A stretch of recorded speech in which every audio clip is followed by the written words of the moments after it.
자, 여러분 고개 드시고 반갑습니다. 인사 안 하고 받기만 하시는 것 같은데 세 번째는 인사 안 하고 받기만 하실 소지가 아닌 것 같은데 항상 여러분 제가 얘기하지만 382페이지인데 교재는 편하시고 첫 시간은 여러분들이 편하게 한번 들어보세요. 우리 시험에서 중요한 세금들을 한번 소개해 드리도록 하겠습니다. 자, 이쪽 보시면 여러분 우리 오늘 세법이죠. 그래서 다른 과목들 여러분들 다 받고 일주일 동안 또 다른 교수님도 다 보셨을 텐데 보시면은 세법인데 세금에 관한 법이죠. 그래서 방대한 내용들이 원래 세법에 있고 어려운데 그 중에서도 우리는 부동산 세법을 우리 시험 범위로 합니다. 그래서 부동산 관련한 세법을 우리 시험 범위로 하죠. 그래서 부동산을 취득할 때, 살 때 내는 세금이 어떤 거고, 보유할 때, 가지고 있을 때 내는 세금이 어떤 거고, 팔 때 내는 세금이 어떤 거냐, 이걸 중심으로 우리가 공부를 합니다. 그래서 여러분들 갖고 계신 인문교재죠, 여러분들 기초인문서인데 이제 1월부터는 이제 요거로 이제 끝났으면 얼마나 좋겠습니까? 우리가 공부가 2차 전과목 요거 한 권으로 딱 끝나면 좋은데 이제 요거 갖고는 안 되고 요것은 우리가 이제 각 우리가 과목들이요 어떤 내용들이 나오는지 또 용어 같은 거 익히면서 우리가 11월 12월을 보내고 그 다음에 1월부터는 이제 기본서가 나오죠. 그래서 두꺼운 책으로 나옵니다. 인문서든 기본서든 우리 부동산 세법은 크게는 3개 부분으로 되어 있습니다. 그래서 조세 총론이요. 세법의 기본적이고 공통적인 상을 다루는 부분인데 조세 총론이요. 시험 문제는 한두 문제가 출제됩니다. 2문제가 계속 출제되어 왔는데 자, 27회하고 28회 작년하고 올해는 한 문제가 출제됐어요. 근데 2문제 정도 출제 예상하시면 되고 그 다음에 지방자치단체에서 부과하는 세금을 우리가 지방세라고 하고 또 국가에서 부과하는 세금을 국세라고 하는데 용어 설명을 처음으로 한번 드려볼게요. 여러분들 과세주체란 말이 있습니다. 과세주체. 그래서 세금을 과세하는데 주체가 된 자예요. 그래서 과세권자 또는 과세주체 이렇게 얘기하는데 과세주체에는 국가도 있고요. 국가도 있고 그 다음에 지방자치단체도 있습니다. 그래서 국가가 과세주체인 세금을 우리가 뭐라고 하냐면 국세라고 하고 지방자치단체가 과세권자인 세금을 우리가 지방세 이렇게 얘기합니다. 그럴 때 지방자치단체는 광역지방자치단체인 특별시, 광역시, 도가 있습니다. 또 여기에는 제주특별자치도, 또 세종특별자치시도 과세주체가 되고요. 그 다음에 기초지방자치단체인 시군구도 과세주체가 됩니다. 여기서 구는 자치구를 얘기해요. 그래서 특별시, 광역시에 속해 있는 구요. 서울특별시 노원구 자치구가 됩니다. 과세권자가 되고 또 그 다음에 부산광역시 해운대구도 자치구가 되죠. 그런데 예를 들어서 경기도 부천시 원미구는 자치구입니까 아닙니까? 아니죠. 이렇게 해서 자 시군구 특광도 이렇게 해서 지방자치단체가 과세주체인 세금을 지방세 또 국가가 과세주체인 세금을 국세 이렇게 얘기합니다. 시험은 지방세와 국세에서 비슷한 비율로 출제가 되는데 반드시 그러냐 그렇지는 않고요. 28회 시험 같으면 7, 8문제 출제되는데 8문제가 나왔고요. 국세에서 역시 또 뭐 7, 8문제가 나오고 그래서 어떤 때는 국세에서 8문제가 나올 때도 있고 7문제가 나올 때도 있고 이렇게 비슷한 비율로 출제됩니다. 세법은 그래서 16문항이 공시법 24문항과 함께 40문제를 구성해 가지고 우리가 2차 과목 제2교시로서 이제 여러분들이 시험을 치르게 됩니다. 세법은 문항수가 16문항밖에 안 되죠. 그러니까 공시법 24문제 맞추면 그냥 60점이고 세법은 공부 안 해도 되느냐? 그렇지 않습니다, 여러분들. 세법은 다른 과목에 비해서 적은 노력을 기울여서 고득점할 수 있는 과목입니다. 지난 28회 시험이 일부러요. 올해는 또 보면 28회 시험이 어려웠습니다. 혹시 이 가운데 시험을 치르신 분이 계시면은 어려웠고 왜냐면 작년에 비해서 뭐 작년에 제 강의 들었던 분들 다 맞거나 한두 개 틀리거나 이런 분들이 굉장히 많았었거든요. 근데 올해는 다 맞은 사람이 거의 없는 것 같아요 보니까. 그리고 한두 문제 틀린 사람도 많지 않은 것 같습니다. 뭐 많이 있긴 있지만 그래도 비율을 따져봐서는 왜 그러냐 그러면 한 5문제 정도는 아예 그냥 틀리게 해요. 그냥 틀려라 이렇게 작정하고 낸 것 같아요. 그리고 또 그렇지만 뭐 한 10문제 11문제 정도는 수업 시간에 맨날 강조한 그런 내용이에요. 그래서 맞춰야 되는 그런 내용이었고 한 5문제 정도 어려웠지만 틀리라고 낸 문제였지만 그래도 그 가운데서 우리가 보면 한두 문제 한 개 틀리고 뭐 이런 분들이 있어요. 그런 분들은 제가 보기에는 이제 어떻게 맞췄냐면 자 5개 지문이 있는데 4개는 배운 거예요. 제꼈어요. 그러면 요 한 개가 이상하잖아요. 그러니까 한 개 찍어서 맞추거나 아니면은 이제 나머지 뭐 한 2개 정도가 모르는 지문이지만 그래도 하나 확실한 게 있어가지고 또 맞추거나 이렇게 해가지고 자 하나 틀리거나 이렇게 하신 분들이 계시고요. 자 어떤 간에 한두 문제가 가끔씩 의회범위에서 출제가 되는데 세법은 근데 올해는 작정하고 낸 그런 문제들이 많이 있습니다. 그래서 세법에 출제한 사람이 이 부동산 세법이 공인중개사에서 시험에서 차지하는 위치 있잖아요. 요걸 망각하고 출제한 사람이에요. 그래서 40문제 꼭 나오는 것처럼 또 1차 모인 것처럼 출제한 뭐 그런 문제였습니다. 그렇지만 뭐 그래도 기본적으로 세법을 제 강의를 쭉 충실히 들으신 분들이면 어느 정도 다 고득점 할 수 있었습니다. 그래서 세법은 출제 문항수는 작지만 자 다른 과목에 비해서 그렇지만 효자 과목이고 점수를 보태줄 수 있는 그런 과목이라는 걸 말씀을 드리고요. 어렵게 출제돼도 그 다음에 또 살아가시면서 두고두고 도움이 되는 과목이죠. 여러분들 실무에 나가시면 여러분들 실무에 나가시면 우리가 공인중개사 합격을 위해서는 민법이나 부동산 학개론 이런 과목이 진짜 1차 과목이 중요하죠. 1차에 산을 넘지 못하면 2차 아무리 점수 많이 나와도 꽝이잖아요. 그런데 실무에 나가시면 고객들이 부동산 학개론을 물어보겠습니까? 그럼 뭘 물어보겠습니까? 자, 세금과 관련한 것을 제일 많이 물어보고 그래서 자, 실무에 나가서 제일 필요한 과목이 세법이고 또 살아가시면서 개인적으로도 주변에 보면 저한테 5분도 아니다. 한 3분만 상담을 했으면 몇 천만 원의 세금을 안 내도 되는데 내게 되는 경우를 많이 보게 됩니다. 그래서 세법은 여러분 살아가시면서 두고두고 도움이 되는 과목이고 또 시험에서도 다른 과목에 점수를 보태줄 수 있는 그런 효자 과목이라는 걸 말씀을 드립니다. 여러분들. 그래서 토요일이고 그래가지고 여러분들이 수업을 빠지고 그럴 가능성이 높은데 한 번 빠지고 두 번 빠지고 그러다 보면 있죠. 다음에 왔을 때 연결이 안 돼가지고 적응이 안 돼요. 여러분들. 그러면 이제 힘들어집니다. 그러면은 그 구멍이 생겨가지고 연결이 안 되고 그러다 보면 과목에 흥미를 잃게 되고 나중에 이제 더 부담이 됩니다. 그러니까 여러분들 토요일이라고 해서 빠지지 말고 끝까지 본방 사수하시고 하셨죠? 끝까지 여러분들이 자 함께 하셔야 되겠습니다. 오늘 보니까 뭐 아직까지 첫날이어가지고 보니까 표정들을 보니까 이 가운데 한 두어 분만 보니까 공부를 했던 분이고 상당수 사람들은 지금 보니까 처음 공부하는 분들이 처음 공부하는 난 생전 처음 공부한다 이게 얼굴에 쓰여 있어요 여러분들 지금. 그래가지고 엄청 표정이 굳어 있고 상기돼 있고 긴장돼서 눈빛이 지금 빛나고 있는데 이 눈빛이 변하면 안 되는데 이게 꼭 시간이 지나면 이게 눈빛이 이게 흔들린단 말이죠.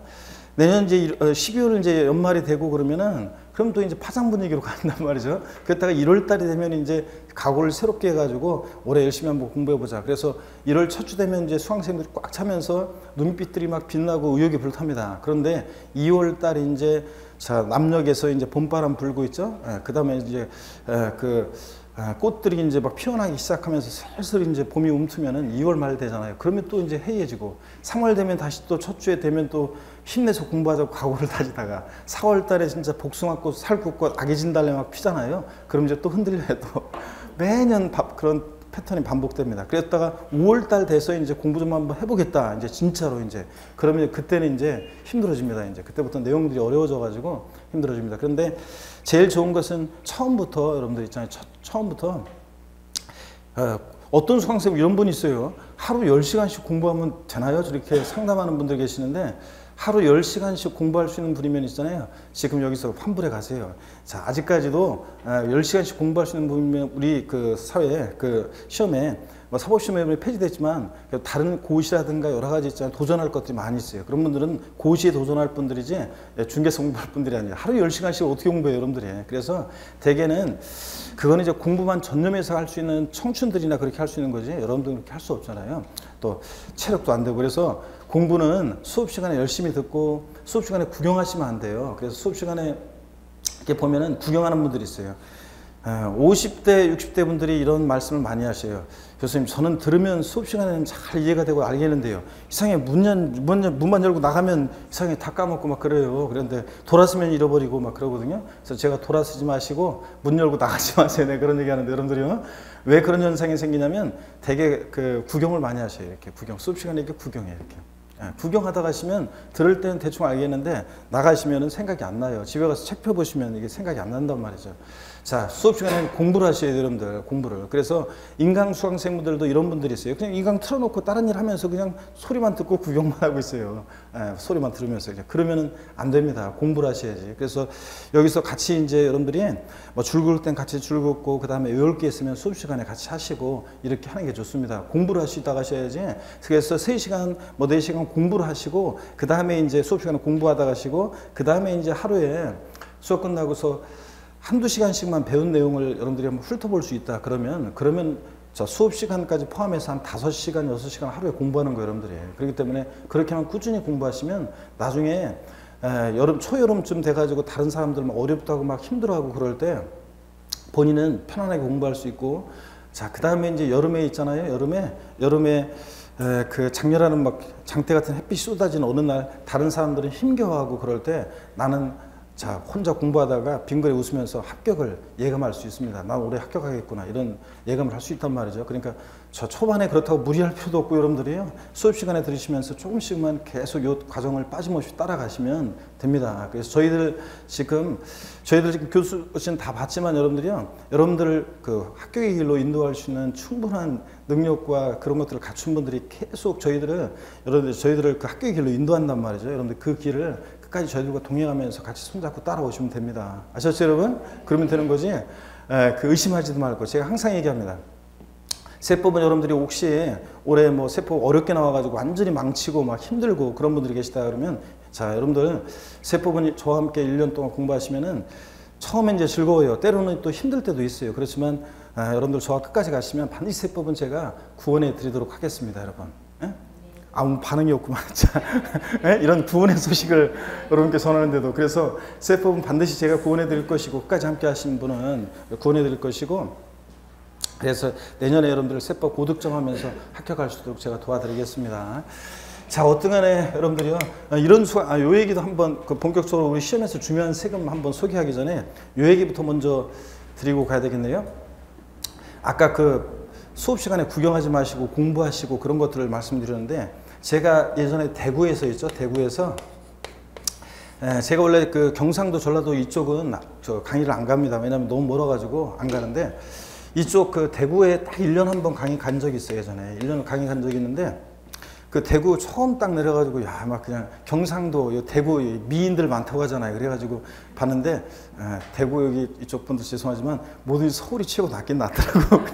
너등간에 미인들도 많았고요. 그런데 대구 즐거웠는데 여러분들, 제가 굉장히 즐겁게 1년 강의를 했는데, 어떤 수강생분이 있잖아요. 학원 그 강의 시작해가지고 얼마 안 돼가지고 어떤 수강생이, 제가 화장실 가는데 복도가 이렇게 좀 길어요. 화장실 가는데 어떤 수강생이 한 명 있죠.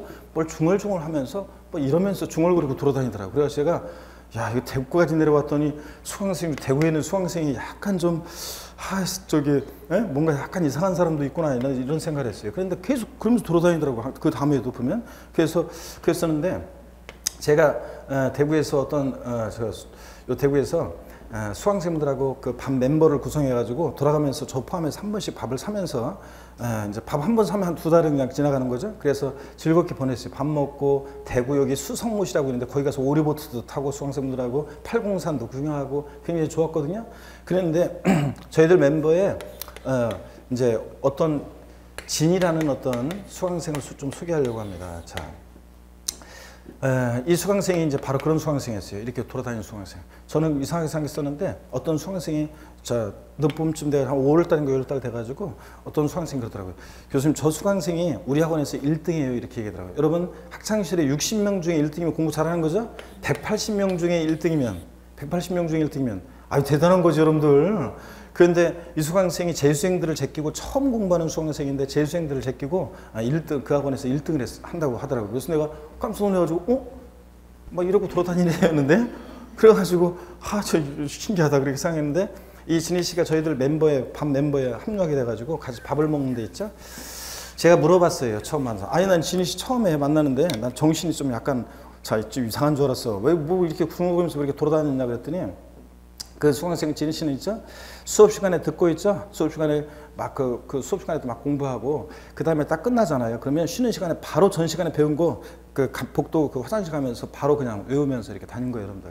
그래서 이 수강생은 이미 그래서 그 우리 학원 1등에서 벌써 처음 공부하는데도 5월 달에, 그 다음에 뭐 9월 달 돼가지고서 이 수강생은 이미 이미 합격 점수를 너무 많이 넘어가지고 1등하면서 계속, 그 다음에 시험 빨리 내일이라도 빨리 봤으면 좋겠다고요. 막 이렇게 하고 그랬었습니다. 여러분들, 공부는 이렇게 하셔야 됩니다. 아셨죠, 여러분? 바로바로 그냥 공부를 하는 게 꼭 도서관에서 독서대 펴놓고 뭐 담배 필 사람 담배 피고 커피 마시면 커피 마시고 준비 다 한 다음에 이렇게 앉아가지고 공부하는 게 아니라, 공부는 안미상 같은 것은 특히 이게 다니면서 화장실이든 아니면 뭐 산보하면서 뭐 버스 타고 가면서 운전하면서 그 외웠던 것도 공부했던 것들 떠올려보고 연상해보고 이런 것이 중요합니다. 이따가 다시 한번 말씀을 드리겠습니다. 자, 여러분, 자, 우리 시험에서 중요한 세금들 좀 소개해드리려고 합니다. 조세 총론 세법의 기본적이고 공통적인 상을 다루는 부분이고요. 그 다음에 시험 문제는 가끔씩 의의 범위에서 나오기도 하지만 대개는 또 뭐 올해도 그랬지만 그 기본적으로는 우리가 저희들이 찍어주는 그런 부분에서 제가 찍어주는 부분에서 문제가 대부분 나옵니다. 지방세와 국세, 우리 시험에서 중요한 세금들을 한번 소개해 드리겠습니다. 여러분, 자, 보시면 첫 시간은 그냥 오리엔테이션이에요. 여러분들 진도 나가지 않습니다. 진도 일단 나가긴 나갈 수도 있는데 일단 그 편하게 들으시면 돼요. 어떤 사람들을 통해서 제가요, 우리 시험에서 중요한 세금들을 좀 소개해 드리려고 합니다. 갑과 을이라는 어떤 사람이 부동산을 매매합니다. 여러분, 매매하는데 이 매수인 을을 좀 소개해 드리려고 합니다. 제가 항상 요 도입 부분에서 소개해 주는 제 동창 여자친구가 있습니다. 제가 밴드 때문에 그 고등학교 때도 잘 못 만나고 거의 뭐 20살 이후에는 한 번도 보지 못했던 제 동네, 어렸을 때 동네 여자 동창들을 제가 몇 년 전에 만나게 됐습니다. 처음으로. 그런데 처음으로 만나게 됐는데 그 처음 만나는 약속 장소 나가는 데 있죠? 막 가슴이 막 진짜 막 이상하게 막 가슴이 막 제가 처음 첫 강의할 때처럼 가슴이 막 두근거리고 막 긴장되고 그러더라고요. 막 처음 친구들 만나는데. 그래서 약속 장소에 딱 가서 큰 음식점에서 사람들이 막 바글바글한데 거기서 친구들 그 약속 장소를 찾느라고 어딨나 하고 막 이렇게 두리번거리고 있는데 어떤 아줌마가 오더니 어떤 아줌마가 오더니 제 손을 덥석 잡으면서 반갑다 친구야. 그런데 이 아줌마를 딱 보니까 있죠. 아이고, 이 아줌마가 왜 손을 잡고 그러나 하면서 봤더니 얼굴이 낯이 익더라고요. 그런데 자, 그럴 정도로 여러분 그런 말 있죠? 첫사랑 다시 만나지 말아라. 그런 게 있잖아요. 그 말을 다시 한번 제가 절시 느꼈어요. 그 어린 시절에 그 풋풋했던 소녀들은 어디 가고 있죠? 완전히 아줌마들이 돼가지고 먼저 예전에는 저를 피하고 막 그랬던 애들이 먼저 와가지고 손을 잡고 막 반갑다 이러면서 막 그러는데 어떤 간에 제 친구들을 만났습니다. 그 동창 여자친구들 중에서 제가 꼭 만나고 싶었던 친구가 있었는데 그 친구는 아직까지 만나지 못하고 있습니다. 근데 그 친구가 어떤 친구였냐면 진짜 예뻤어요. 저희들 그 친구 사이에서 예쁘고 또 저희들에는 상반신과 하반신의 비율이 50%씩이어가지고 절반인데 얘는 그래도 하반신도 우월하고 그랬던 여자친구가 있었습니다. 근데 얘가 고등학교 졸업할 무렵에 애를 낳습니다. 그래가지고요, 애를 낳으니까 엄청 고생했겠죠? 그래서 얘가 굉장히 고생했다는 얘기를 들었습니다. 그러다가 어느 날 있죠, 월세 뭐 계속 전세 전전하면서 고생했었는데 얘 남편이 동대문 쪽에서 의료 관련한 일을 하면서 좀 돈을 벌었대요. 자, 드디어요, 처음으로 월세 전세를 전전하다가 매수인을 늘려요.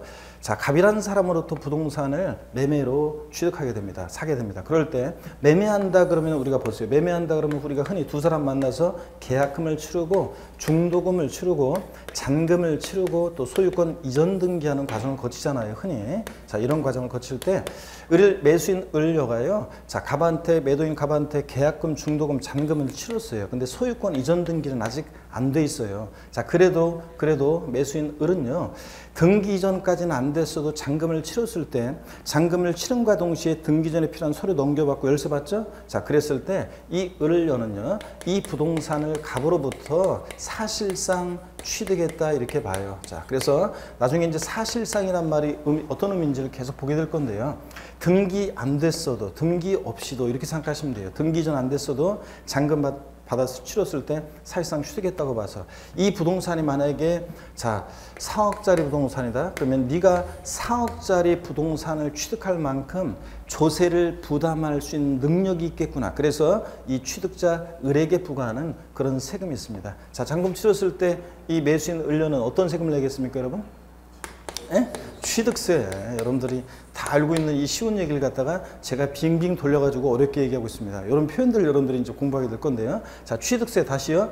자, 등기 전까지 되지 않았어도 법에서 열거된 취득세 대상 물건에 대해서요, 등기 전까지 안 됐어도 잔금 치렀을 때 사실상 취득했다고 보고 이 취득자의 조세를 부담할 수 있는 능력을 보고 부과하는 그런 세금, 이게 뭐라고요? 취득세입니다. 그 다음에 이 을료의 남편이요, 동대문 쪽에서 가게 점포 하나 조그맣게 냈고요, 이걸 좀 확장하려고 돈이 필요해서 이 부동산을 담보로 은행에서 돈을 빌립니다. 그러면 저당권 설정 등기를 하거나 또 나중에 돈을 갚으면 저당권 말소 등기를 하거나 자 그럴 때 내는 세금이 있습니다. 전세권 설정 등기, 전세권 말소 등기, 임차권 설정 등기, 임차권 말소 등기 그런 걸 하면서 내는 세금이 있는데 어떤 게 있냐면 등록 면허세라는 세금을 내요. 자, 등록세라는 세금을 혹시 기억하고 계신 분들은 나중에 이제 등록면허세 할 때 자세히 설명드릴 건데 등록세는 없어졌고요. 2011년도부터요. 등록면허세라는 세금을 자, 그럴 때 내게 됩니다. 그 다음에 또 보세요. 계약금, 중도금, 잔금을 치렀어요. 소유권 이전 등기 안 됐어도 어떤 특정한 날 재산을 사실상 등기 안 됐어도 사실상 소유하고 있을 때 그 재산 소유자에게 있죠. 보유자에게 매년 일정한 때가 되면 반복해서 부과되는 그런 세금이 있습니다. 자, 을료는 어떤 세금을 내겠습니까? 자, 재산세를 내게 됐죠. 재산세를 냅니다. 그래서 재산을 보유함으로 인해서 보유할 때 그 보유에 대해서 부과되는 세금 재산세입니다. 그 다음에 이제 을료의 남편이 동대문 쪽에서 대박이 터졌어요. 그래서 부동산을 더 많이 사게 됩니다. 그래서 부동산을 또 뭐 집을 삽니다. 을료 명의로요. 그래서 막 사요. 자, 여러분 보세요. 부부도 따로따로 개인별로요. 개인별로 따져봅니다. 그래서 개인별로 전국에 있는 주택이나 토지 가격을 자, 주택은 주택, 토지 가격을 합쳐봅니다. 그랬더니 법에서 정해진 일정 기준 금액을 초과할 때 자, 그 초과하는 어떤 재산을 초과해서 보유하는 고액의 부동산 보유자에게 부과하는 그런 세금이 있습니다. 자, 을료는 어떤 세금을 내겠습니까, 여러분들? 네? 종합부동산세라는 세금을 내게 됩니다. 종합부동산세는 재산세를 납부할 의무가 있는 자들 중에서 법에서 정해진 일정 기준 금액을 초과해서 재산을 보유하는 고액의 부동산 보유자에게 부과합니다. 종부세를 제가 항상 소개할 때 처음에 종합부동산세가 2005년도에 부동산 과열기에 부동산 과다보유억제, 투기억제하기 위해서 도입한 세금입니다. 나중에 이제 종부세 본격적으로 공부할 때도 여러분들이 꼭 기억해야 될 게 종합부동산세는 부동산 과다보유억제, 투기억제하기 위해서 도입했다. 이걸 항상 기억하면 문제들이 풀리고 이해가 됩니다. 하여튼 종합부동산세는 그런 세금인데 그러다 보니까 2005년도에 도입됐을 때 사람들이 막 일부 지역에서는 재산세를 내는데 왜 또 종부세를 내라고 하느냐 이중과세 아니냐 하면서 반발이 심했었는데요. 이중과세는 아니고 나중에 이제 그 이유는 배우게 됩니다. 자, 어떻게 종합부동산세를 그 당시에 그렇게 도입했는데 도입했을 때 종부세요. 사람들이 반발이 심하다 보니까 지하철에 광고 대국민 홍보전을 국세청에서 펼치더라고요. 그래서 제가 그 광고 카피 문구 기억하는 게 있는데 뭐냐면 종합부동산세를 납부하는 것은 노블레스 오블레주의 실천입니다. 여러분이 납부하신 종합부동산세는 우리 사회의 어려운 이웃을 위해서 소중히 쓰여집니다. 제가 그런 카피 문구를 본 적이 있습니다. 또 종부세에 대해서 제가요. 결혼 안 한 청춘 미혼 남녀 수강생들한테 제가 보니까 미혼 남녀 수강생들이 좀 있는 것 같은데 저 맨 끝에 있는 우리 저 모자 쓴 저기는 미혼이죠? 네. 미혼이지? 미혼이고 미혼이지? 그렇지 결혼 안 했고 당연히 했잖아 이쪽은 이쪽 동네는 다 했구만. 자 여기서 한 명만 그지? 미혼 그래? 아이고 어려 보이는데 그 뒤에 있는 분도 나도 좀 이렇게 알아봐 달라 이런 식인데 결혼했잖아요. 그죠? 그렇지. 자, 그래서 여러분 보세요. 결혼한 청춘들 또 이쪽에 있구나. 결혼하신 청춘들은 잘 들어보세요. 제가 항상 얘기합니다.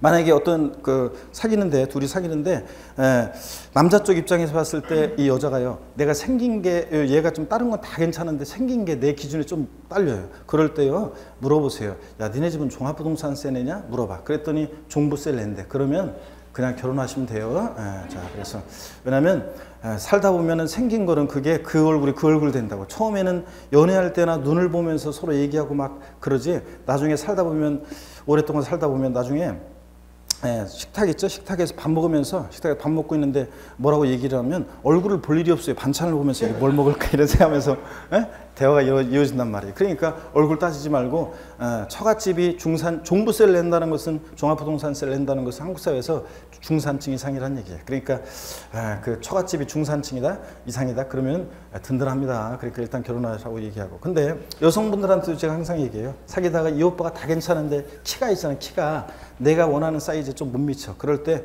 물어보라고 합니다. 오빠네 집은 종합부동산세네? 물어봤더니 종부세를 낸대. 그러면 결혼하라고 합니다. 그까이 거 키는 그냥 나중에 구분도 안 돼요. 그냥 살다 보면. 그래서 결혼하라고 하는데 싫다고 완강하게 얘기하는 수강생도 있더라고요. 싫어해요? 38살 먹은 그 미혼 여성 수강생이 있었는데 제가 그냥 결혼해라 그랬더니 싫답니다, 자기는. 그래서 왜 싫은데 그랬더니 살아가면서 돈은 벌 수 있는데 키는 늘릴 수 없기 때문에 싫답니다. 자, 그런 수강생도 있었는데 어떻게간에 종합부동산세가 대충 어떤 세금인지 여러분들 감 잡으셨죠? 부동산 과열기에 부동산 과다보 유혹제, 투기 억제하기 위해서 재산세 납부할 의무가 있는 자 중에서 법에서 정해진 일정 기준 금액을 초과하는 고액의 부동산 보유자에게 부과하는 그런 세금입니다. 그 다음에 또 여기 저쪽 가서 한번 볼까요? 또 어떤 세금을 내게 되는지. 자, 여러분 아까는 계속 제가 지금 을료를 통해서 매수인 을을 통해서 주요 세목들을 소개했는데요. 이번에는 매도인 갑을 한번 보겠습니다. 매도인 갑을 보면 여러분요. 매도인은 자, 을과 거래할 때 을로부터 계약금, 중도금, 잔금을 받았어요. 근데 등기 이전까지는 아직 안 했어도요. 잔금을 받았을 때 갑은요. 이 부동산을 을에게, 자, 매수인에게 사실상 요 양도했다 이렇게 봐요. 자, 그래서 사실상 양도했다고 봐서 이 양도자 개인에게 부과하는 세금이 있습니다. 여러분, 우리 같은 개인이 소득이 발생하면 소득세가 부과됩니다. 법인이 소득을 발생했다, 법인의 소득은 법인세가 부과되는 거고, 우리 같은 자연인 개인의 소득에 대해서는 소득세가 부과되는데, 특별히 있잖아요. 이쪽 봐서 보세요. 특별히 부동산 등을 양도해서 발생하는 소득을 양도소득이라고 하고, 그 양도소득에 대한 소득세를 양도소득세 이렇게 얘기합니다. 우리가 다음에 이제 소득세 할 때 소득세법에 규정되어 있는 그 소득에 열거되어 있는 소득의 종류를 우리가 이제 배우게 될 건데, 양도소득세는 소득세법에 열거되어 있는 소득의 한 종류입니다. 그 다음에 이제 을료가 진짜 이제 집 몇 채 갖고 있죠? 그러면 다 살 수는 없잖아요. 자기가 집은 하나밖에 못 살지 뭐. 그래서 나머지 집에 대해서 임대를 합니다. 그래서 부동산을 임대해서 발생하는 소득. 우리 같은 개인이 부동산 등을 임대해서 소득이 발생했다 그러면 그 임대 소득에 대해서는 종합소득세라는 것이 부과됩니다. 종합소득세. 자, 이렇게 해가지고 여러분들이요, 우리 시험에서 중요한 세금들을 다 소개해드렸네요. 우리 시험은 얘네들을 중심으로 출제가 되고, 이따가 보겠지만 그 외에 많은 다른 세금들이 있지만 그 나머지 세금들은 우리 시험과 관계가 없거나 아니면 관계가 있더라도 자세한 내용이 독립하게 출제되는 그런 세금들은 아닙니다. 독립한 문제로 출제되는 것들은 얘네들 중심으로 시험 문제가 출제되고요. 자, 얘네들 출제 비중 같은 걸 좀 말씀을 드리겠습니다. 취득세는 여러분요, 취득세는 어떤 세금이냐면, 과세 주체가요, 일단 특별시, 광역시, 도입니다. 특광도, 특별시장, 광역시장, 도지사가 부과하는 그런 세금입니다. 자, 그 다음에 등록면허세는요, 특별시, 광역시가 있는 곳에서는 그 자치구요, 서울특별시, 강남구, 또 서울특별시 노원구 그러면 그 구로 갑니다.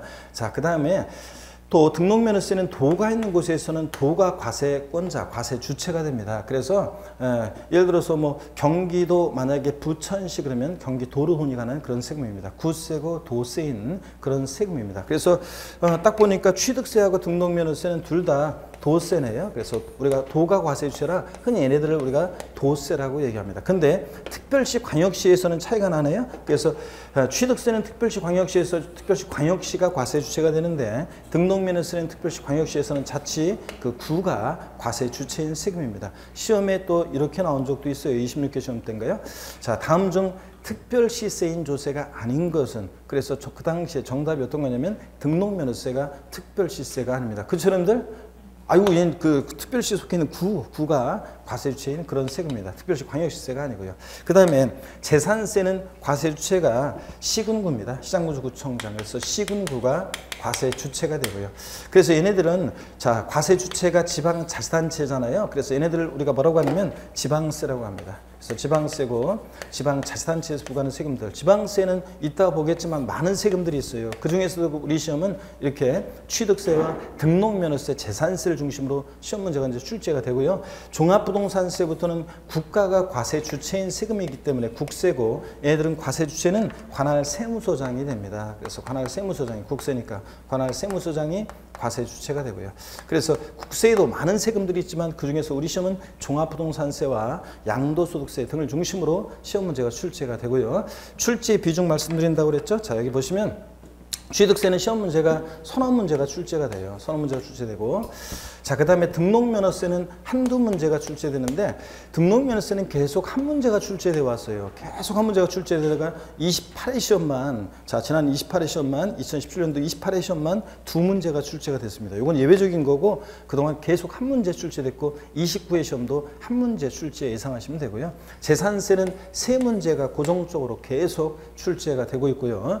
그 다음에 종합부동산세에 한 문제가 출제되고 있습니다.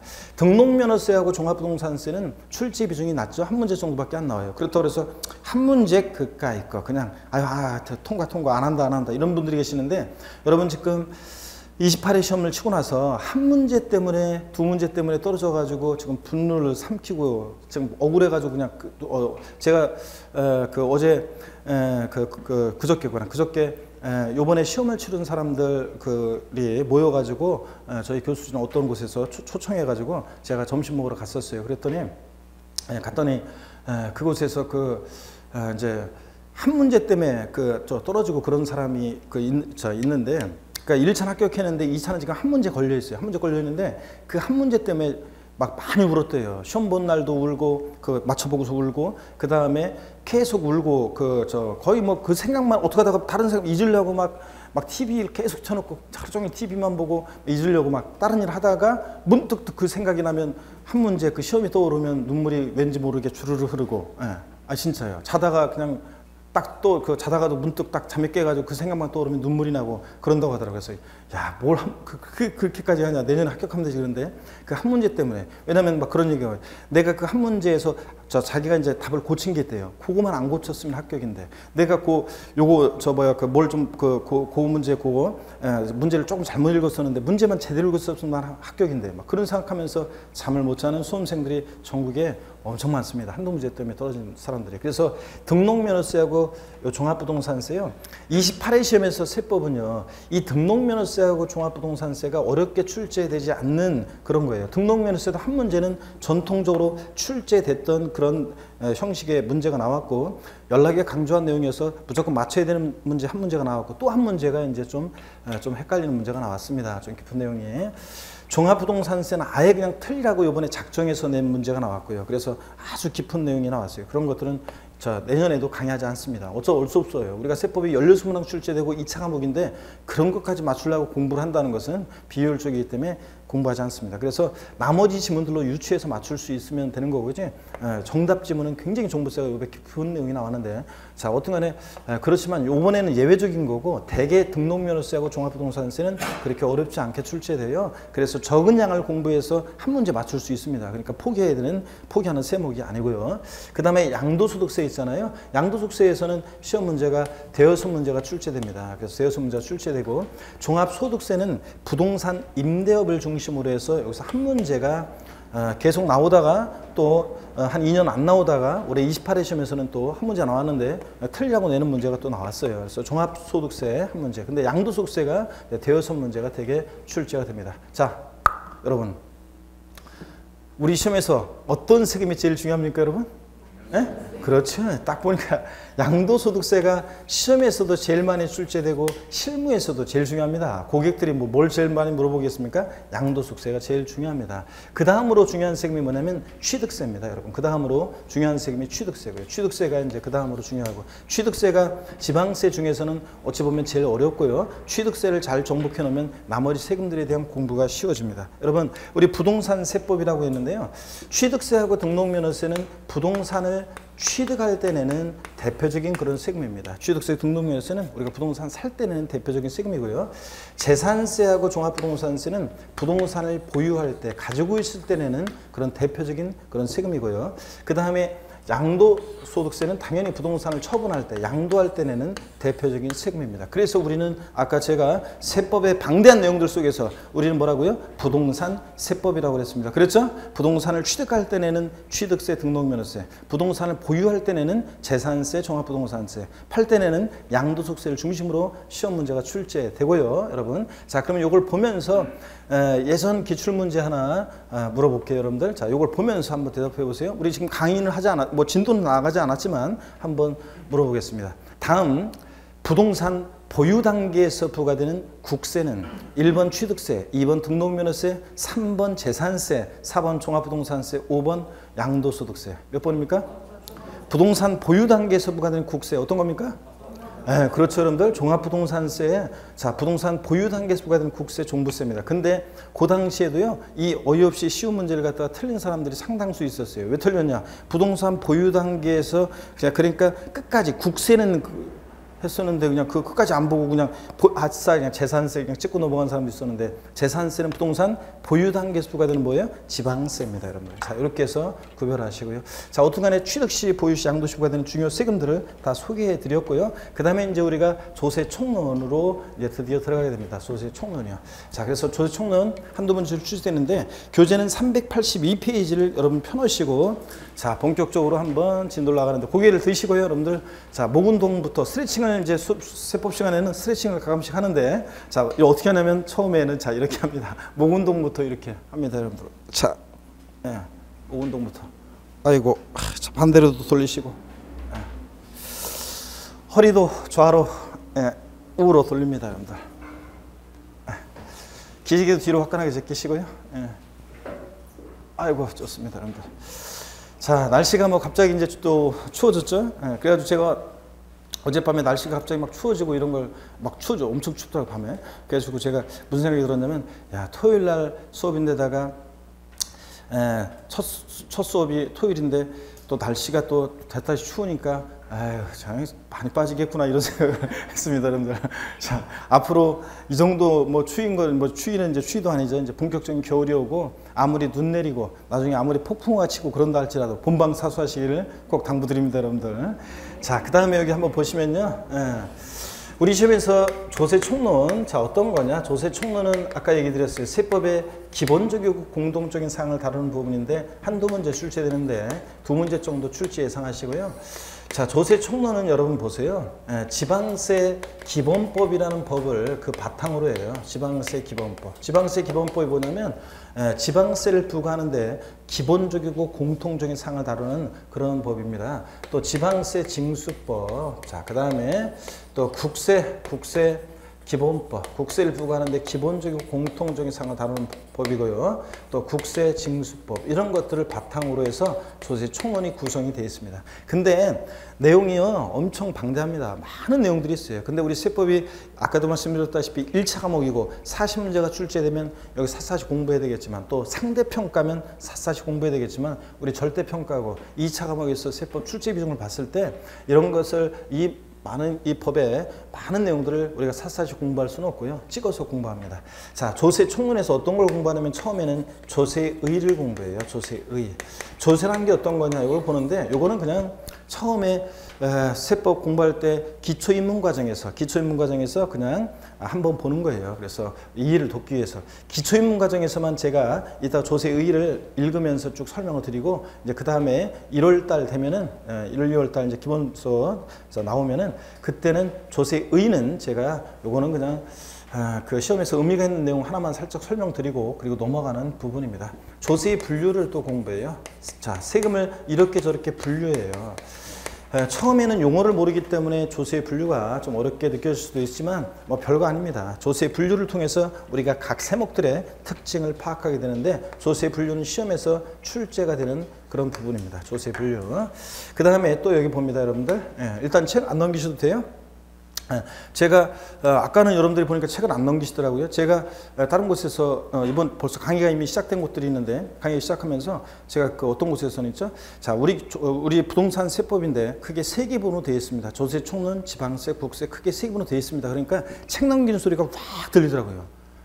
제가 세 개 부분으로 되어 있다 그러면 되어 있겠구나 이렇게 해서 믿고 있어야 되는데 진짜로 세 개 부분으로 되어 있는지 확인해 보려고 막 넘기는 거죠. 믿음이 없으면 구원을 받을 수 있다 없다? 없습니다, 여러분들. 자, 구원의 제일 첫 걸음은 일단 믿음이 있어야죠, 여러분들이. 그래서 제가 세법을 구원해 드린다고 약속을 드렸잖아요. 그러면 그 구원해 주겠지. 그 믿습니다 하면서 믿음으로 오셔야지. 그 다음에 저희가 지금 저희들 강의 교수진이라든가 6명 받겠지만 여러분들이요. 또 그 다음에 프로그램이라든가 이런 것들이 여러분들이 쭉 따라오시기만 하면 합격할 수 있도록 그 완벽하게 여러분들을 저 합격의 길로 인도할 수 있도록 잘 준비가 되어 있습니다. 그러니까 여러분들이 믿고 따라오시면 됩니다. 그래서 중간에 의심하는 분들이 있어요.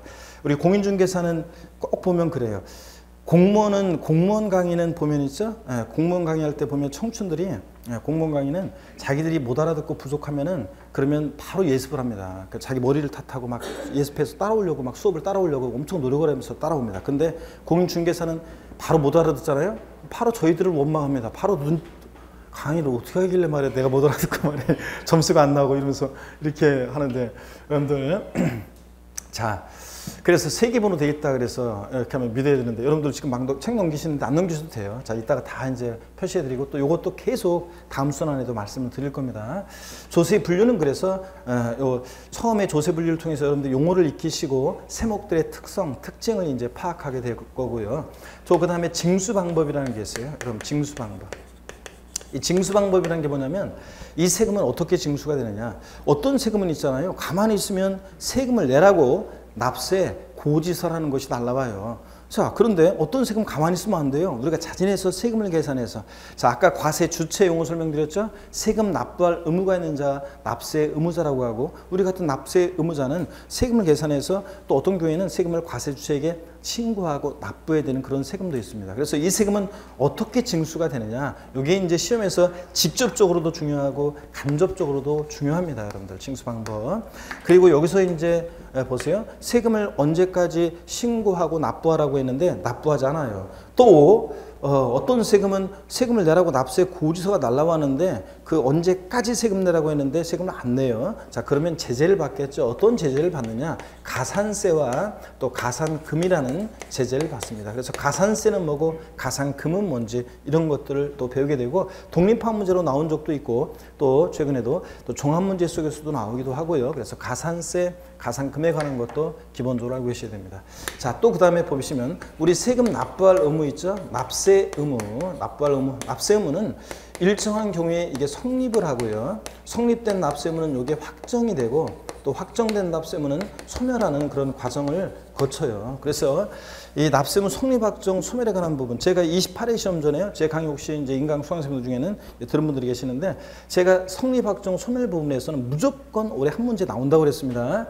특히 소멸에 관한 부분이 원래 전통적으로 자주 출제되는 부분이 아니지만 올해는 납세 의무 소멸에 관한 내용이 중요하고 출제될 가능성이 꼽히기 때문에 제가 여러 개 강조했습니다. 깊은 내용까지 여러 개 강조를 했는데 문제 나온 것은 대탓이 쉬운 거, 여러분 기초 과정에서 배우는, 입문 과정에서 배우는 아주 쉬운 내용이 출제가 됐습니다. 그래서 무난히 맞췄어야 되는 그런 문제가 나왔고요. 자, 어떻든 간에 이 성립확정 소멸이요. 자, 올해 너무 쉽게 나왔기 때문에 이 성립확정 소멸 부분은 일단 9회 시험에서도 중요하다. 출제 가능성이 상당히 높아 보인다는 거 말씀드립니다. 자, 그 다음에 우리 또 국세, 지방세 있죠? 국세, 지방세. 이 세금이 있잖아요. 조세 채권이라고 하는데 국세 지방세 이 세금은요 일반 채권이나 공과금보다 우선하는 것이 원칙입니다. 이게 무슨 얘기냐면 어떤 채무자가 있어요. 그 채무자가 변제 불능 돈을 못 갚아요. 그러면 채권자들이 채무자 재산을 공매나 경매에 넘기겠죠. 그래서 매각해가지고 그 매각대금에서 가져갈 거잖아요. 근데 매각대금이 1억인데 채권은 전부 다 따졌더니 8천. 그러면 뭐 저 순서 정할 필요도 없이 먼저 가세요. 가져가세요. 저는 내일 가져갈게요. 뭐 이런 식이죠. 근데 매각대금이 1억인데 채무가 만약에 1억 5천. 그러면 누구는 가져가고 누구는 못 가져가잖아요. 그러니까 순서를 정해야 되겠죠. 그럴 때 국세나 지방세 같은 조세 채권은 담보가 없이도 일반 채권이나 공과금보다 우선해서 그 매각대금에서 가져갑니다. 이게 원칙입니다. 근데 예외가 또 있어요. 국세 지방세보다 더 우선하는 예외가 있는데 이 예외도 가끔씩 시험에 나오고 또 종합문제 속에서 지문이 한 줄 나오기도 합니다. 그래서 이런 것들을 테마로 해서 우리가요, 자, 공부를 합니다. 그 외에도 우리 공인중개사 시험 역사 속에 보면요, 이 방대한 이 내용들 속에서 자, 한 번 딱 출제되고 있죠. 한 번도 안 나오다가 딱 한 번 출제되고 그 이후에 잘 출제 안 되는 내용들이 있습니다. 그런 것들은 과감하게 버립니다. 그래서 이런 내용들을 중심으로 해서 제가 이제 나중에 강의하다가 한 번도 출제 안 되는데 올해 왠지 이게 마음에 걸리네 그런 게 있잖아요. 제가 기출문제를 당연히 분석해가지고 여러분 제가 시험에 있잖아요. 올해 꼭 나올 가능성이 높습니다. 올해 꼭 나옵니다. 그러면 10개 정도 찍어드리면 7개 정도는 시험에 나온다고 그랬습니다. 그래서 나오는데 제가 그렇게 찍어드릴 때 올해 꼭 시험에 나옵니다. 이것도 조세 총론에서도 제가 납세면 속력수 확정 소멸은 무조건 시험에 한 문제 나오는데 소멸에 관한 것을 자주 출제된 부분은 아니었지만 강조를 드렸잖아요. 그랬는데 나왔잖아요. 그런데 이런 것들이 제가 예측하는 것이 그 27회 시험에서는 가산세에 관한 내용 제가 출제된다고 역시 강조를 드렸는데 나왔어요. 27회 시험도. 계속 맞히고 있죠, 여러분들? 근데 제가 그냥 어느 날 갑자기 정한수 떠놓고서 목욕 제기한 다음에 올해 시험 나올 게 어떤 걸까? 다 이거. 이런 거 아니고 여러분들. 제가 신기 있어서 그런 게 아니라 기출 그 분석을 그 여태까지 역대 기출 계속 지금 강의하면서 분석하잖아요. 그리고 또 법령을 쫙 이렇게 이제 특히 막판 되면 이제 한 그 여름쯤부터는 이제 그 시험 끝나고서 이제 다음 연도 올해도 예측했지만 내년도는 어떤 것들 부분이 또 강조될 것인지를 또 예측하고 이렇게 있지만 출제자의 입장에서 있잖아요. 출제자의 입장에서 생각해 보는 거예요. 출제자 입장에서 기출 문제 가지고 들어갔죠. 법령을 펴놓고서 어떤 걸 출제할지를 쫙 생각해 봐요. 출제자 입장에서 그러면은 보이는 것들이 있습니다. 단연간의 기출 정확한 분석과 거기다가 저의 조금 그 감을 가미해가지고 예측을 합니다. 그러면 벗어나지가 잘 않습니다, 여러분들. 의의 보면서 한두 문제씩 몇 문제씩 나오지만 그런 건 뭐 어쩔 수 없고요, 여러분들. 자, 어떻게 보면 거의 다 여러분들 고득점을 위한 그런 것들은 예측하게 됩니다. 그래서 여러분들 끝까지 저와 함께 하시면 되고요. 그래서 하여튼 버릴 부분들은 과감하게 버리되 다만 제가 혹시나 하는 것들은 나중에 은근슬쩍 여름부터 있죠? 은근슬쩍 이런 거 보고 가야 된다고 강조를 드릴 거고요. 어떤 간에 이런 부분을 중심으로 공부합니다. 조세의. 자, 조세의를 제가 펴시는데 여러분들이요. 382페이지 있죠? 조세 총론 제1장 서설 그래가지고요. 01 조세 개념 및 분류가 나오고 있습니다. 조세란 게 뭐냐. 자, 여러분 보세요. 줄 글 필요가 없어요. 제가 세법은 제 강의는 제가 줄 글 필요 없어요. 제가 줄 그라고 어디 줄 그어야 될지를 꼭 얘기를 해드려요. 제가 기본서 이제 처음에 그럴 때도 처음도 그렇고 여러분들이 막 아무데나 막 줄 긋기 때문에 제가 처음에는 어디 줄 그라고 얘기해 드릴 것이고요. 포인트에. 그 다음에 나중에 이제 설명드리겠지만 제 다음 카페에 핵심 제 다음 카페 이미 조세 총론 여러분들이 배울 지금 내용들이요. 조세 총론 부분은 핵심 요약 정리라고 해가지고 그 필기 안 해도 돼요. 요약 정리 이미 제가 올렸어요. 그래서 요약을 파악을 못하는 분들도 계시고 그러셔가지고 요약 정리 이미 올렸고 그 다음에 또 그 문제도 관련한 문제도 이미 올라가 있어요. 그래서 여러분들 OX는 이제 다음 주에 여러분들 복습하시면 되고 오셔가지고 그래서 올렸기 때문에 이따가 소개해드릴게요. 그래서 다음 카페에서 그걸 보시면 돼요. 자료 다운 받으실 수 있고 또 그다음에 핸드폰으로도 볼 수 있어요. 그러니까 줄을 막 긋지 마시고 제가 그런 데만 긋시면 됩니다. 요 382페이지 조세 개념 및 분류 있잖아요. 그냥 교양 삼아서 보는 거예요. 1월 달에는 그냥 여러 번 보고 읽어보라고 하고 강의하지 않습니다. 1번 보니까 조세 개념 및 특징에서 조세란 뭐냐? 세 줄 나와 있죠? 줄 글 필요 없습니다. 조세는 일반적으로 국가 지자체가 공공의 목적의 달성을 위한 재정 수입을 조달할 목적으로 법률에 규정된 과세 요건, 세금을 과세하는 데 필요한 요건을 충족한 자에게 직접적인 반대급부 없이 강제적으로 징수하는 금전이나 현물을 말한다 그랬습니다. 자, 무슨 말이냐? 자, 여기에 법에 규정되어 있는 게 아니라 학자들이 그냥 조세란 거 이런 거 아니냐 이렇게 얘기한 거예요. 그러니까 그냥 읽어보시되 이 특징을 조세 어떤 특징인지 요건 양가로 1번부터 5번까지 읽어보면 더 잘 알 수 있습니다. 양가로 1번 부가주체. 우리 과세 주체라고도 한다고 그랬죠. 그래서 세금을 조세를 부과하는 주체, 과세하는 주체는 국가도 있고 누가 있어요? 지방자치단체가 있습니다. 국가가 과세 주체인 세금을 뭐라고 하고? 국세. 지방자치단체가 과세 주체인 세금을 뭐라고 했습니까? 지방세. 그래서 조세는 반드시 국가나 지자체에서 부과하는 것이 조세죠. 국가나 지자체가 아닌 곳에서 부과하는 것은 조세가 아니에요. 그래서 여러분 자 한번 보겠습니다. 이걸 좀 지우고요. 그래서 국가나 지자체가 아닌 곳에서 부과하는 것은 조세가 아니라고 했는데 조세가 아닌 거 한번 잠깐 볼게요, 여러분들. 조세 아닌 거. 자, 이쪽에 조세 아닌 거. 중요한 거 아니에요. 자, 적어서 막 연락이 외울 거 아니고요. 처음에 이해를 돕기 한 거니까 한번 보세요. 조세 아닌 거. 먼저요. 우리가 조세는 반드시 국가나 지자체에서 부과하는 것이 조세지 국가 자체가 아닌 곳에서 부과하는 것은 조세가 아닙니다. 그래서 대표적으로 우리가 공과금이나 공공요금 있잖아요. 이런 것들은 조세가 아닙니다. 자, 저희 어머니 댁에 제가 그 5남이녀 7남매 중에서 막내인데요. 저희 부모님이 저를 굉장히 늦게 낳으셨어요. 그리고 부모님이 굉장히 연로하시고 그러셔서 제가 부모님 일부러 근처에서 바로 살고 있습니다. 근데 저희 부모님 댁에 가면 있죠.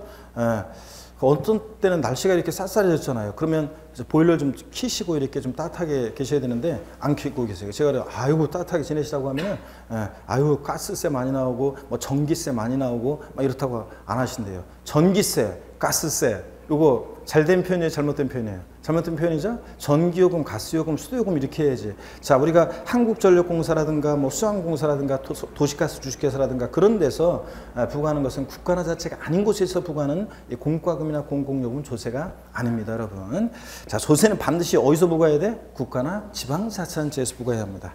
양가로 2번 봅니다. 부과 목적이요. 조세는 1차적으로 국가 자체에 활동에 필요한 재원의 조달을 그 기본 목적으로 한다. 여러분요, 국가나 자체가 우리에게 왜 세금을 부과하느냐? 돈이 있어야지 일을 할 거 아니에요. 국가나 자체가. 그러니까 재정 수입 조달 목적이 제일 중요한 목적이고요. 1차적 목적. 그리고 그런데 최근에는 2차적으로 경제정책적 또는 사회정책적 목적으로 조세를 부과하기도 합니다. 2005년도에 아까 종합부동산세를 도입한 것은 부동산 과열기에 부동산 과다보유억제하고 투기억제하기 위해서 종합부동산세를 도입했죠. 뭐 그런 겁니다. 그런 목적으로 부과하기도 한다. 양거로 3번 부과 근거요. 조세는 법률에 규정된 과세 요건, 세금을 과세하는 데 필요한 요건인데 참고에 과세 요건이 나와 있는데 줄긋고 외울 필요 없어요. 법령에 법률에 과세 요건 4가지가 규정되어 있으면 외워야 되는데 법률에 규정된 게 아니라 통설적으로 세금 과세하는 데 필요한 요건 4가지를 들고 있기 때문에 외우는 게 아니라 참고적으로 읽어보는 겁니다. 하여튼 이런 과세 요건을 충족한 모든 자에게 부과하는데요. 과세 요건은 세금을 과세하는 데 필요한 요건은 국민들의 주머니를 여는 일이니까 중요한 일이죠. 반드시 우리 국민의 동의를 받아야 되잖아요. 그러니까 과세 요건은 국회가 제정한, 우리 대의민주시대니까 국회가 제정한 법률에 의해 규정되고요. 이를 조세 법률주의라고 한다는데 자, 중요한 말 아닙니다. 우리 중개사세법에서는 조세 법률주의는 중요하지 않습니다. 이게 참고적으로 이게 조세 법률주의라는 것이 공무원 세법에서는 중요해요. 자, 그런데 우리 중개사 세법에서는 그냥 말뜻만 교양 삼아서 알고 지나가면 됩니다. 조세에 관한 사항은 중요한 사항이잖아요. 국민들 주머니를 여는 일이니까 반드시 국민의 동의를 받아야 돼요. 그러니까 국민의 동의를 받으려면 요즘 같은 세상에서는 대의민주 시대니까 국회에서 제정한 법률에 정하고 있어야 한다. 그래서 조세에 관한 사항은 법률에 따라서 법률에 정한 바에 따라서 부과해야 하고 해야 한다. 이런 얘기들이 조세 법률주의예요. 조세에 관한 사항은 법률에 정하고 있어야 한다. 이런 거. 자, 그 다음에 계속 이어서 봅니다. 양가로 4번 일반 보상성 이렇게 되는데요. 조세는 직접적인 반대급부 없이 부과 징수한다는 의미에서 일정한 단체가 제공하는 특정 용역에 대한 대가로 지급하는 사용료나 수수료는 구별된다 그랬습니다. 여러분들이 혹시 재산세 같은 거예요? 노원구청에 여러분들이 재산세를 내요. 냄과 동시에 공무원들이 여러분들한테 고맙다는 말 한 번 한 적 있어요? 아니면 뭐 수건 한 장, 비누 한 장 준 적 있어요? 없어요? 없잖아요. 세금 낸과 동시에 직접적으로 뭐 반대급부 없어요. 이게 조세의 특징입니다. 간접적으로 도로 만들어주고 공원도 만들어주고 간접적인 어떤 대관계는 있지만 직접적이고 냄과 동시에 직접적이고 개별적인 반대급부 있다 없다? 없다. 이게 특징입니다. 그래서 여러분요. 그렇기 때문에 여기처럼 사용료나 수수료 같은 거 있잖아요. 사용료나 수수료 같은 것은 조세다 아니다? 아닙니다. 이런 것들은 냄과 동시에 사용하게 해주고 이 특정 용역을 대행해 주잖아요. 그러니까 사용료나 수수료는 냄과 동시에 직접적이고 개별적인 반대급부가 있기 때문에 조세다 아니다? 아닙니다. 이런 것들은 조세는 직접적이고 개별적인 반대급부가 없습니다. 양가로 5번 납부 방법이 있죠. 조세 납부는 원칙적으로 금전으로 하여야 한다. 다만 납세 의무자의 조세 납부 편의를 위해서 상속세 및 재산세에서는 예외적으로 물납을 인정하고 있다 그랬습니다. 자, 요게 하나가 이제 시험에 의미가 있네요, 여러분들. 자, 어떤 거냐면 세금 납부 이행 방법에 관한 건데 여기 잠깐 보세요, 여러분들. 세금 납부 이행 방법에 관한 건데 요거만 시험에 의미가 있습니다. 자, 여기 보세요. 시간이 어떻게 하다 이렇게 됐죠? 자, 요거 하나만 좀 설명을 드리고 마치겠습니다. 자, 여기 한번 보세요. 납부 이행 방법이요. 세금 납부는 어떻게 이행되느냐 그러면 납부 이행 방법. 금전 납부가 원칙이죠. 화폐경제 시대니까 당연히 금전으로 납부하는 것이 원칙이죠. 금전 납부가 원칙입니다. 자, 그리고 한 번에 내는 게 원칙이에요. 일시불 납부가 원칙입니다. 근데 예외적으로 금전납부 원칙의 예로서 물건으로도 납부할 수 있고요. 일시불납부 원칙의 예로서 분할납부도 허용이 되고 있습니다. 자, 그러면 여러분 보세요. 이 물납과 분할납부라는 것은 원칙적으로 허용된다, 예외적으로 허용된다? 예외적으로만 허용된다는 거 물납. 자, 그리고 여러분 당연하지. 예, 이거는 근데 아무 세목이나 아무렇게나 허용되는 것이 아니라 물납과 분할납부는 허용되는 세금이 딱 법에 정해져 있고 일정한 요건을 갖췄을 때만 할 수 있습니다. 그럴 때 예, 그 물납이 금전납부 원칙인 게 당연한 거고 물납은 예외적인 게 당연한 것이 뭐 돼지 키우는 사람은 돼지로 갖고 와가지고 닭 키우는 사람은 닭 싣고 와서 뭐 소 키우는 사람은 소 끌고 와가지고 세금 내면 안 되니까 당연한 얘기고. 근데 어떤 세금들이 허용이 되느냐 그러면 보세요. 중요합니다. 이제부터. 자, 물납이 허용되는 세금이 있는데 지방세는 많은 세금들이 있어요. 아까도 제가 세 가지를 소개해 드렸는데 그 중에서 물납은 재산세 만 허용됩니다. 다른 건 안 돼요, 여러분들. 자, 그래서 시험에서 지방세법상 물납은 취득세, 재산세 하나여 허용되고 있다. O, X. X입니다. 뭐만 허용돼? 재산세만 허용됩니다. 다른 애들은 안 돼요, 여러분들. 자, 그 다음에 국세에서는 상속세만 자, 물납이 허용되고 있습니다. 다른 국세 안 돼요. 종합부동산세, 양도소득세 안 됩니다. 시험에서 꼬셔요. 양도소득세 납부할 세액이 1천만 원. 27회 시험으로 하면 종합부동산세 납부할 세액이 1천만 원 초과하는 경우에는 허가받아 물납을 할 수 있다. O, X요. X입니다. 국세에서 뭐만 된다고요? 상속세만 되지 종합부동산세나 양도세 안 돼요. 분할납부 한번 소개해 드리겠습니다. 여러분 분할납부는 자 보세요. 분할납부는 어떤 세금들이 허용되느냐? 분할납부는 지방세에서는 재산세가 허용이 되고요. 재산세. 자, 그 다음에 국세에서는 종합부동산세, 줄여서 종부세 있죠? 얘가 분할납부 허용됩니다. 물납이 안 돼서 그렇지. 자, 그 다음에 또 양도소득세 있죠? 얘도 물납이 안 되지 분할납부는 허용이 됩니다. 양도소득세. 그 다음에 뭐 그 외에도요. 그 외에도 뭐 상속세, 자, 상속세, 증여세. 자, 그 다음에 법인세 자, 등이 허용이 되고 있습니다. 자, 예, 등이 허용되고 있는데 여러분 미리 말씀드리면 우리 중개사 부동산 세법에서는요. 상속세나 증여세, 법인세, 또 부가가치세는 우리 시험범위에서 제외됐습니다. 걔네들은 우리 시험에 출제되지 않아요. 옛날에는 출제된 적도 있었지만 그 시절도 있었지만 지금은 상속세, 증여세, 법인세, 부가가치세는 출제되지 않습니다. 그러니까 얘네들을 잘 알아두시면 됩니다. 자, 다시요.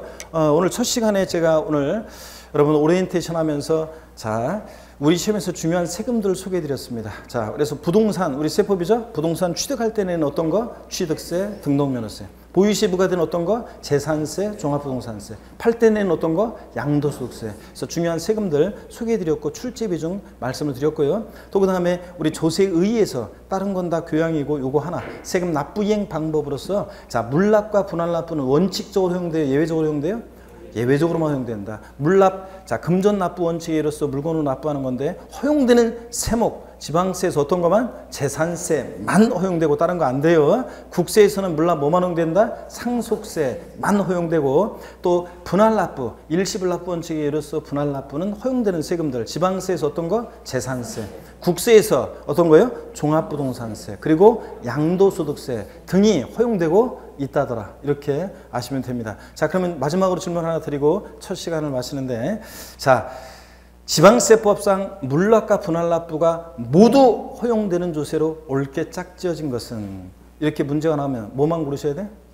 재산세만 고르셔야 돼요. 옳게 짝지어진 것으로 골라라. 그러니까 다른 거 뭐 짝지어진 거 고르면 안 돼요. 여러분들 뭐만? 재산세만. 자, 고르셔야 됩니다. 이렇게 해서 요거를 말씀을 드렸고요.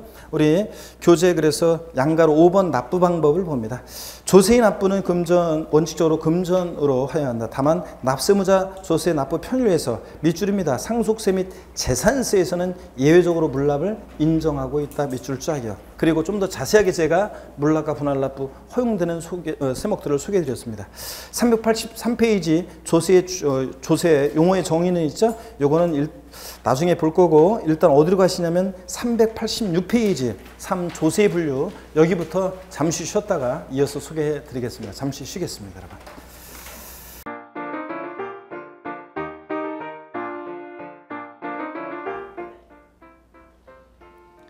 안녕하세요. 부동산 공법 강의하는 고상철입니다.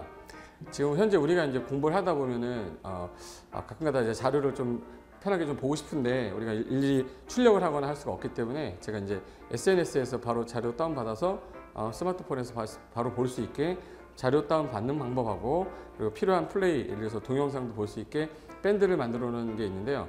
그 밴드를 제가 간단하게 소개시켜 드릴 건데, 밴드는 다 스마트폰에 다 있으실 거예요.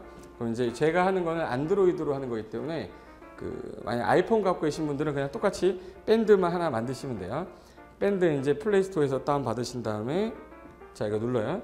누르면 이제 맨 화면 나올 건데, 여기 보시면 돋보기 모양의 밴드 찾기예요. 그럼 이거를 제가 눌러보겠습니다. 누르면 검색하는 기능이 나올 거예요. 그래서 여기다가 밴드 게시글 검색해 보세요 했는데, 여기다가 공수모라고 치면 돼요. 공수모. 공수모라고 치고 검색 누르면 됩니다. 검색. 다 누르면 지금 현재 우리 공인중개사 수험생 모임에서 줄인 약자예요. 공수모에서 요거로 이제 들어가는 거야. 클릭 딱 하면 화면이 바뀌면서 지금 현재 오늘 매일매일 자료가 올라가기 때문에 공지사항이 3가지가 있어요. 3가지 현재 눌러보시면 제가 바로 어제 그저께 체계도 강의 한 강의 자료 여기다 올려놨어요. 그래서 2017년도 부동산 공법 체계도 해가지고 요거 누르시면 한번 볼게요. 이제 매주 제공하는 자료인데, 여기 2017년도 자료 다운 받으실 때는 여기 화면 보시면 이렇게 해서 이제 다운 받는 표시예요. 그래서 요거를 클릭을 딱 하면 파일 여기가 나올 거예요. 바로 열면은 화면에서 볼 수 있고, 휴대폰에 저장하고 싶다 그러면 내 휴대폰에 저장했다가 불러오면 되고요. 그리고 네이버 클라우드 같은 거는 혹시 네이버는 쓰시는 거니까 거기다 저장해 놨다가 나중에 필요하면 다운 컴퓨터에서 프린트 하실 때 쓰는 거예요. 그래서 여기 일단 전 파일 여기를 해볼게요. 파일 여기 하시면은 여기 화면에 지금 현재 다운을 받는 게 보일 거야. 다운을 받고 난 다음에 화면이 이제 뜹니다. 그래서 이 화면이 뜨죠. 원래 맨 첫 화면 이제 부동산 공법 체계도 제가 그 6시간 정도, 7시간 정도 촬영한 그 강의 자료인데, 이걸 넘기면 이제 우리가 했던 강의 자료거든요. 근데 확대를 넘기면, 내 눈으로 좀 크게 보겠다 그러면 확대해서 순서대로 이렇게 보시면 돼요. 움직이면서 보시면 돼요. 그래서 요거 총 14페이지니까 14페이지까지 해서 제가 확대 한번 해볼까요? 자, 그래서 내가 관련된 자료 좀 보고 싶을 때 이렇게 다운받아서 보시면 되고요. 다시 나갈게요. 자, 이제 이거는 이제 그 일반 자료고 매일매일 올리는 자료도 있어요. 그래서 3월달 매월마다 어떤 개정되는 거, 공법 같은 경우는 개정되는 게 너무 많기 때문에 그 관련된 거랑, 그리고 이제 파일로 용어 정립 같은 거 올려주고요. 오늘 하루하루 이제 올라올 때, 자, 오늘이 지금 제가 촬영한 날이 3월 28일이거든요. 이날 에드프로 공인중개사 부동산학 개론 문제 있으면 내가 2차만 보시는 분들은 안 보셔도 되고, 1차, 2차 같이 하시는 분들은 같이 보시면 되고요. 그리고 세법 모바일 매일 용어도 하나씩 올라가니까 심심할 때 세대가 뭐냐, 그 구분에 대한 거, 그리고 1일 학습이라고 그래서 28일 날 오늘 하루 한 문제 이제 평가해 보는 거야. 풀어보면 누르시면 한 문제 풀고 쭉 올리면 이게 답은 맨 밑에 있습니다. 이게 바로 보이면 안 되니까, 그래서 밑에 있어요. 이렇게 해서 우리 전과목 관련된 강의 자료는 여기에 올라갈 거니까 참고해서 오시고, 제가 이제 부동산 공법만 관련돼서 관리하는 밴드인데, 이번에는 검색하는 창 있죠? 검색하는 창. 자, 처음부터 할 때처럼 들어가 볼게요. 자, 여기 맨 처음에 밴드 화면에 들어가시면 맨 위에 여기 돋보기 보이시죠? 돋보기 누른 다음에 이번에는 제 이름 치면 됩니다. 고상철 칠게요.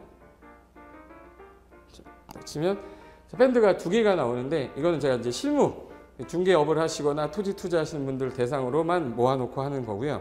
이제 공인중개사 공부를 하는 분은 여기 공법의 시인이라고 해서 고상철 명품 공인중개사가 되는 게 여기 1660명 있죠. 그래서 요거 누르시면 제가 이제 공법이 최근에 개정이 됐다 그러면 여러분이 일일이 찾아볼 수가 없잖아요. 그래서 시험 보기 전까지 문제하고 개정되는 거, 그리고 5분 정도 제가 줄여가지고 압축해서 하는 강의들은 여기다 올릴 거니까, 여기서 이제 필요한 사항들 있으면 부동산 거래 관련된 거, 지역조합, 직택조합, 그리고 밑에 보시면 이제 문제 같은 거 있어요. 1일 문제 같은 거 올려놨으니까 여러분 이제 시간 날 때 제가 매일 글을 올리는 게 아니라 필요한 자료 있을 때만 올리기 때문에 알림을 받으셔도 불편하지는 않을 겁니다. 그래서 밴드를 가지고 막 이렇게 밴드 홍수라 막 아침에 일어나면 밴드 여러 개 와 있잖아요. 그렇게 안 하고 필요한 자료만 올릴 거니까 필요하신 분들은 이렇게 해서 보시면 되겠습니다. 자, 그러면 이제 강의장에서 뵙겠습니다. 수고하셨습니다.